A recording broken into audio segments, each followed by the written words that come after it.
something that Eve didn't want to give up until she had to do it. The thought brought an odd sense of panic. I feel it. Her arms tightened around Bonnie's small body. Yes, I feel it, baby.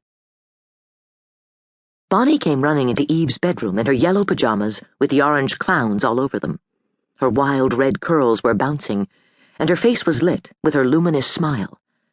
Mama, Lindsay says her mother is going to let her wear her Goofy t-shirt to the park tomorrow for the school picnic. Can I wear my Bugs Bunny t-shirt? Eve looked up from her English lit book open on the desk in front of her. It's not can, it's may, baby. And you may wear Bugs tomorrow. She smiled. We wouldn't want Lindsay to put you in the shade. I wouldn't care. She's my friend. You said we always had to want the best for our friends. Yes, we do. Now run along to bed. Bonnie didn't move. I know you're studying for your test, but could you read me a story?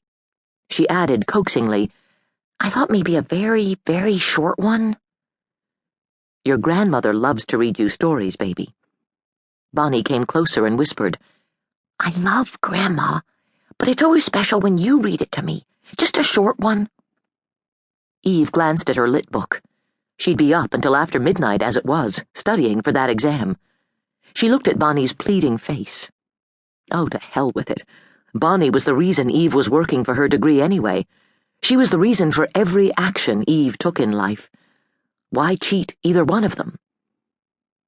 Run and choose a storybook. She pushed her textbook aside and stood up. And it doesn't have to be a short one. Bonnie's expression could have lit up Times Square. No, I promise. She ran out of the room.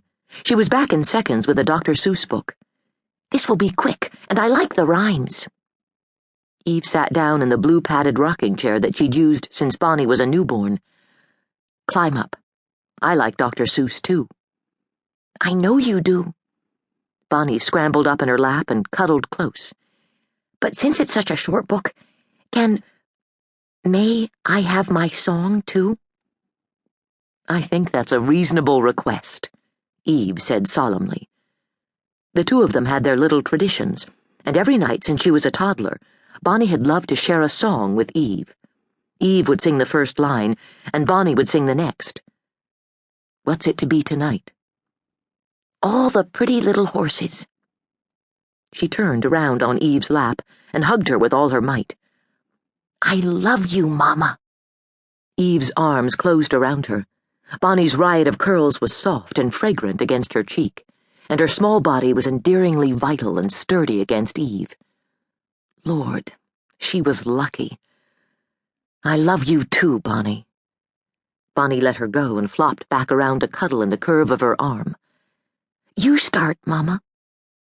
Hush-a-bye, don't you cry, Eve sang softly.